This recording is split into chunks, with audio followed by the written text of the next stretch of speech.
there YouTube, we are back with another episode of the Digital Gate. Today's episode is going to be pretty interesting for y'all. We did just wrap up a stream from Bandai that had a lot of news regarding the new Digimon Liberator webcomic, as well as some cards that we get in EX-07, which for those of you who don't know, is going to be a Digimon Liberator focused set. So a lot of interesting and exciting news regarding this. For those of you tuning into our channel for the first time, as well as maybe checking out the Digital Gate series in general for the first time, the whole purpose of this series of videos is to help you guys get the latest and up-to-date news regarding anything Digimon related, whether it be news in the TCG world, the anime, the webcomics, collectibles, really anything in between. We really hope to gradually become your sort of one-stop go-to hub for anything Digimon related. The channel itself has a lot of great content with match play, which is what we really focus on. We've got some deck profiles, we're doing more shorts now, and hopefully this news series helps kind of wrap things up for you guys every week. Like I said earlier, I do apologize for the delay. We typically will try to get this episode out on Friday, so it's sort of like an end of the week recap, but given the circumstances, like I said, this is a little delayed. But like I said, hopefully you guys enjoy it. If you enjoy what you see on our channel, please don't forget to hit that like and subscribe button. It would really mean a lot to us and does help the channel out a whole lot. So again, we would greatly appreciate any support you can give us.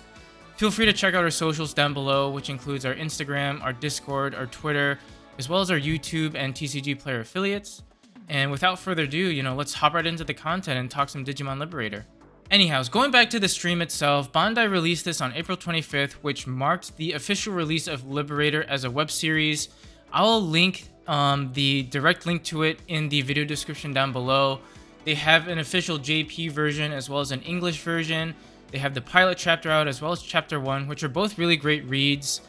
Full transparency, initially Bandai did have some difficulty having enough server traffic to be able to handle everything, so the pages did take a while to load. I think next week they should be moving to a new client, which should make things a little bit smoother. So if you do have some initial issues with it, maybe just wait a week or so just so that they can move on to that new client. But overall, the comic itself was really interesting. It was a really fun read. The art style is really nice too, and I think it just introduces a new protagonist line, new characters. So overall, really fun thing to check out. And on top of that too, we did get the official release of the new starter decks, which are sort of in commemoration of the Liberator webcomic itself. So there are two starter decks, yellow one and a green one, both focusing on the main protagonist characters. We started off the stream sort of with a kind of an unboxing of these two starter decks, which was really cool to see. The foiling in the starter decks never really disappoint, and they definitely didn't do that on this particular one. It was nice to see all the cards sort of just physically there in person.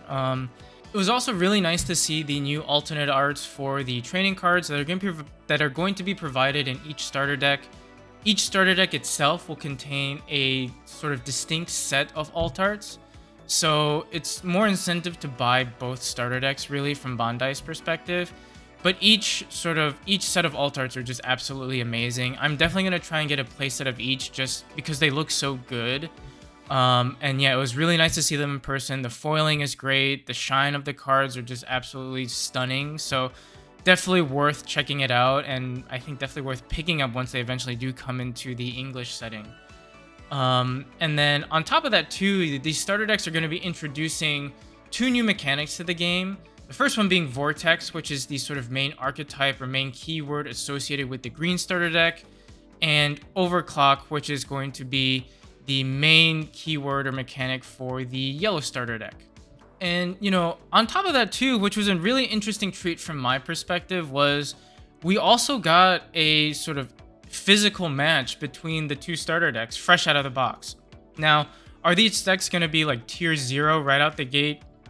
Absolutely not, right? These are starter decks that are supposed to be sort of augmented in different ways, and you use their core pieces in your decks to help build on, either previous decks or decks that are going to be coming out in future sets.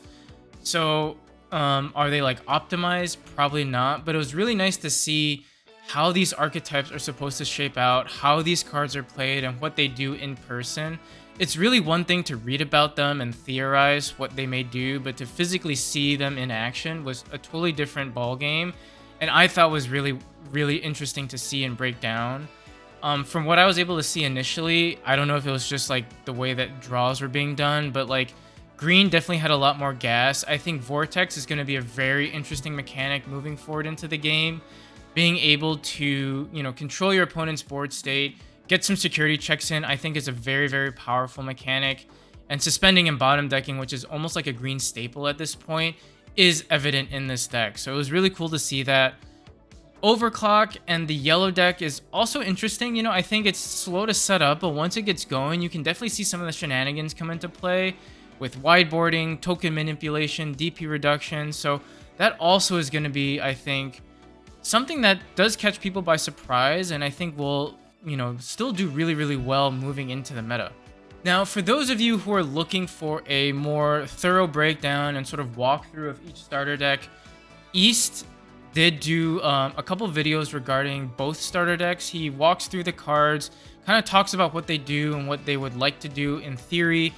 And he also goes over some card choices that he has chosen from the JP meta that would help fine-tune or optimize these starter decks. So I'll link both of those videos down in the video description below. Great content creator in general, and this was definitely one of the nicer pieces that he's done of late too. So definitely check it out, and shout out to East, for continuing to be such a huge figure in the Digimon community.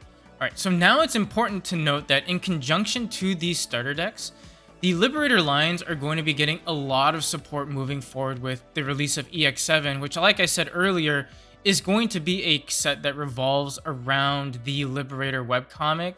So prior to the stream itself, we did start getting a few leaks from EX-07, mainly vanillas, but then I think the day before the stream, we started getting leaks of the Tamers, the top ends, and whatnot. And the stream itself revealed a couple new cards that we weren't privy to up until the stream. So there's going to be a lot of support for this webcomic in general moving forward. And I do think it's really interesting to see Bandai really go all out on this, right? Like the amount of marketing and advertising that we've gotten for Liberator so far has been a lot. They've been advertising this since January pretty much, and the hype for it has been real. It's finally out now, and they continue to kind of pour in a lot of resources into it. So I'm really curious to see where they take this and how far they go with this, and I'm also curious to see how far this can go, right? And if it does catch steam. I'm optimistic for it, but I guess only time will tell. So first up, we're going to take a look at the Tamers themselves, the main protagonist characters in Shoto Kazama and Arisa Kinosaki. First, we'll start with Shoto. He's a Liberator trait. He started your main phase. We'll say if your opponent has a Digimon, you gain a memory. At the end of your turn, by suspending this Tamer, one of your Digimon gains Piercing and Blocker until the end of your opponent's turn. And if it has the Vortex Warrior trait, you unsuspend it. Security is just to play this card without paying the play cost. So a lot of folks may read this card and say like, wait, Piercing Blocker until the end of your opponent's turn as an end of your turn effect? How does that make sense? Because Piercing is typically something you want to use while swinging, right? Now, this pairs almost perfectly with what Vortex wants to do. Vortex, for those of you who don't know, is basically a keyword that says at the end of your turn, this Digimon may attack an opponent's Digimon. With this effect, it can attack the turn it was played. So in theory, right, if you're able to go up a line, whether it's by you played out a level 4, you played out a rookie, just hard slammed a rookie and work your way up, your summoning sickness doesn't come into account, right? You can go ahead and just swing into into a suspended Digimon, meaning that it has to be a viable target, but you can still swing into it, right? And that's where Piercing is going to come into play. So I do think it's going to be a very, very powerful mechanic moving forward, and I'm very curious to see how it fits into the meta moving forward, because being able to interact with your opponent's board state is very reminiscent of what DigiPolice from BT15 wanted to do, although I think with Vortex, you give it a little bit more aggression, which I think the BT15 iteration of DigiPolice was a little lacking in.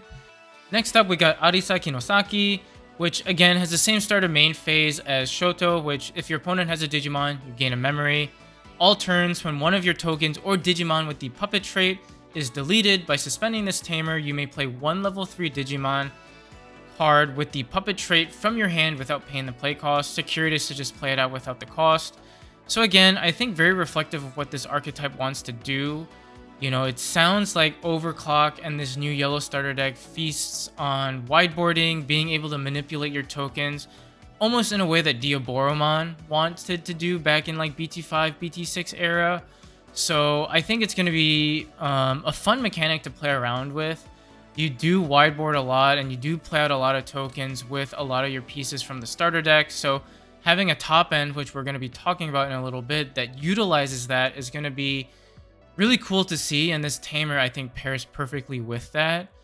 And for those of you who have been paying attention to these card effects, these are pretty much identical to the ones that we got in the promo packs that for those who are at either Nationals or Bandai Card Game Fest, however you want to call it, those are the cards that we got. So it's nice to see that some of these promos are just getting sort of reprinted in a way so that they're more accessible, which again kind of shows that Bandai is really going all in on this Liberator line and really wants people to play these decks. Next up are the rookies, which are going to be Shumon and Teromon. Shumon, which is the yellow rookie, is pretty generic, but again, fits very well into the archetype. It reads, during your turn, when this Digimon would Digivolve into a Digimon card with the Puppet trait, you can reduce the Digivolution cost by 1. Inheritable effect is essentially all of your opponent's security Digimon get minus 3k DP for the turn. Again, pretty solid. You know, there's a lot of DP reduction shenanigans that comes along with yellow in general, and I think with this deck in particular, as we'll see in the top end that we'll be talking about in just a little bit. And the fact that you can kind of turbo and reduce your Digivolution cost also is very helpful in a pinch too. So I think it's a pretty solid rookie for the archetype, which is also going to be reflected in Teromon, which is the green rookie. Again, it has the same Your Turn effect, which is when this Digimon would Digivolve into a Digimon card with Bird or Avian in one of its traits, you reduce the Digivolution cost by 1. The Inheritable reads that once per turn, all turns, when this Digimon deletes an opponent's Digimon in battle, you gain a memory. So again, very helpful because remember, Shoto gives both piercing and blocker. So you could, in theory, pierce, gain a memory, or if you choose to not swing, or if you unsuspended, right, which you typically will do, if you block, you can redirect, gain a memory, and kind of take it from there. So I think it's a very, very solid inheritable there. And again, being able to go into your level 4 for a reduced cost, pair that with trainings is also really, really good.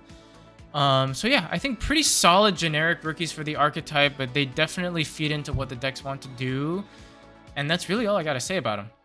All right, now for the juicy stuff with our top ends, who are both Zephagamon and Sandriomon. We'll start with Zephagamon, who is the top end for the green starter deck. It has inherent security check +1. It does has Vortex, which again, I'll read it again. It's at the end of your turn, this Digimon may attack an opponent's Digimon. With this effect, it can attack the turn it is played. And when Digivolving, when attacking, you can suspend a Digimon. Doesn't have to be your opponent's Digimon. It can be either yours or your opponent's. If this effect suspended one of your Digimon, return one of your opponent's suspended Digimon to the bottom of the deck. And the ruling is that it has Bird Dragon in its type. So I do think the check +1 is really nice. You know, pair that with piercing at the end of your turn and being able to just pierce through things for +1 check at the end of your turn, restand. Really, really nice. And being able to suspend something and you get to basically return something to the bottom of your deck or your opponent's deck is huge. I think it's one of the bigger forms of removal in this game and just sort of takes the card out of the game.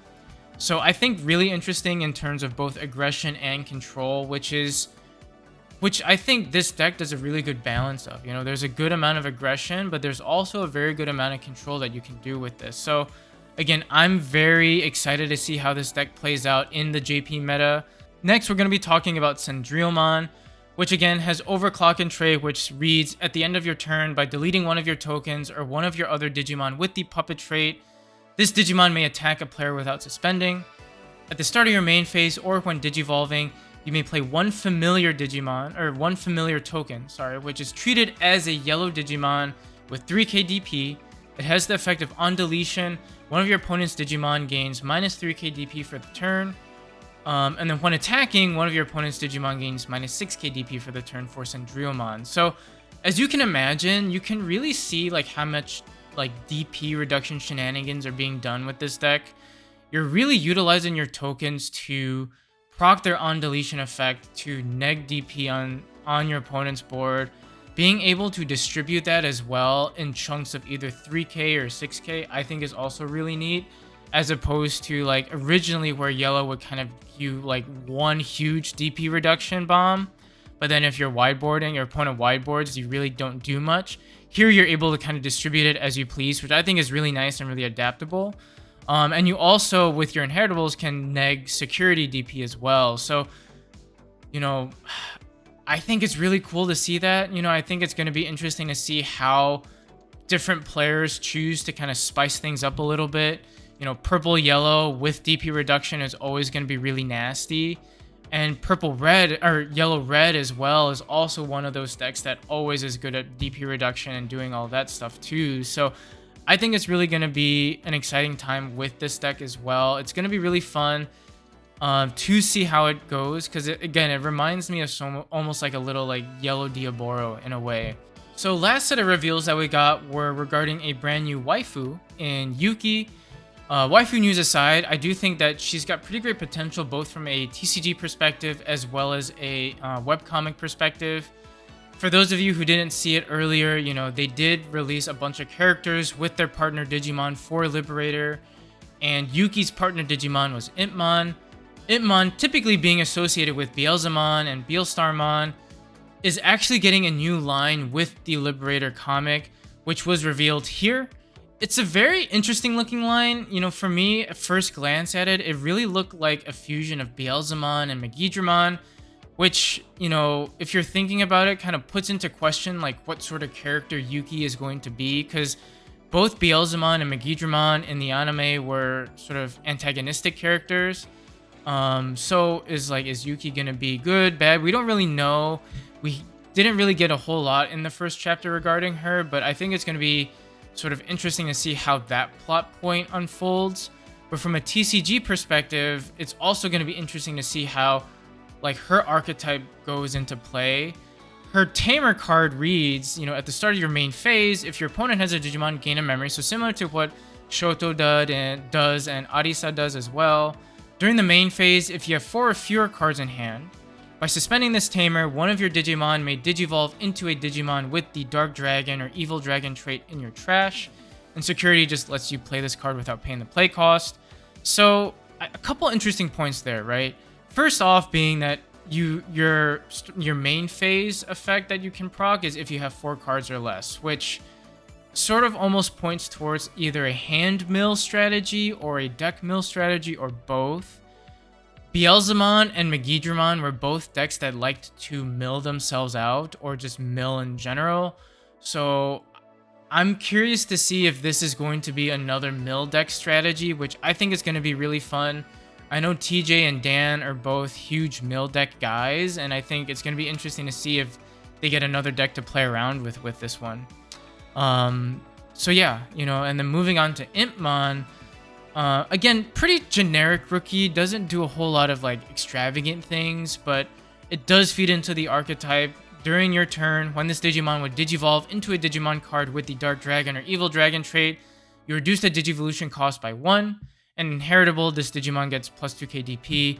Like I said, again, pretty generic, but I think it's going to be, I think just interesting to see what the lines do moving forward, because we haven't really seen what the level 4, the level 5, or the level 6 will do paired with Yuki. I think the more reveals we get, the more we're going to see of it. Now, to wrap up the stream, you know, we did get a couple of collectible items that were revealed as well. First was the D-Storage device, which seems to be pretty much a deck box that the protagonist will be using in the webcomic itself.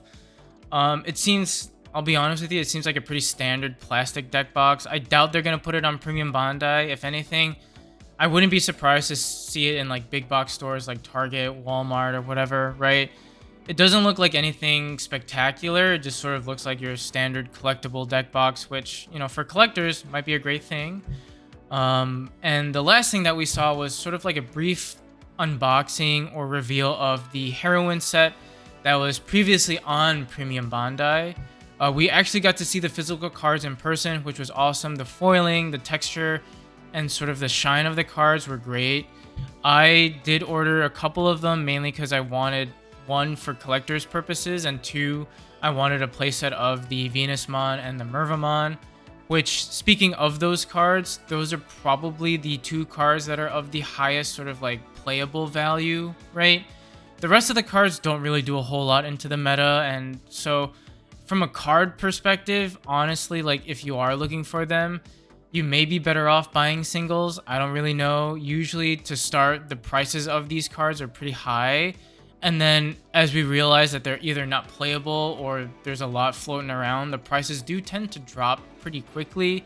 So if you're really just looking for certain cards, I'd say just wait for the singles. But if you are looking to collect not just the cards, but like the deck box, the sleeves, and just to have something from a collectibles perspective, I think it's a pretty decent set. You know, it was going for like $50 on Premium Bandai, so not like a huge break the bank sort of cost. And like I said, you do get a good amount of stuff with it, with the box, the sleeves, and 2 of each card. So I think sort of like a middle of the ground product. I wouldn't call it like amazing, but I wouldn't call it like, you know, a dud by any means, right? Alrighty guys, so this does wrap up the video. So hopefully you guys enjoyed it, and you know, hopefully you guys took something out of this video. Like I said, a lot of exciting reveals from the EX-07 set as well as the Liberator series itself. And it's going to be really nice to see how these starter decks fit their way into the JP meta, and if that ends up translating to what we do here in the North America, sort of Latin America side of things too. So thank you all for tuning in. Thank you all for the support. We really do appreciate it. Last plug-in to check out our socials, which are in the video description down below. And if you enjoyed what you saw today or enjoyed what you've seen in previous videos, please hit that like and subscribe button. I can't thank you guys enough for all the support we've gotten over the past several months. It truly does mean the world to us. And we hope to keep providing you guys with the content that you enjoy. So thank you again, and I'll catch you on that flippy flip. Bye-bye.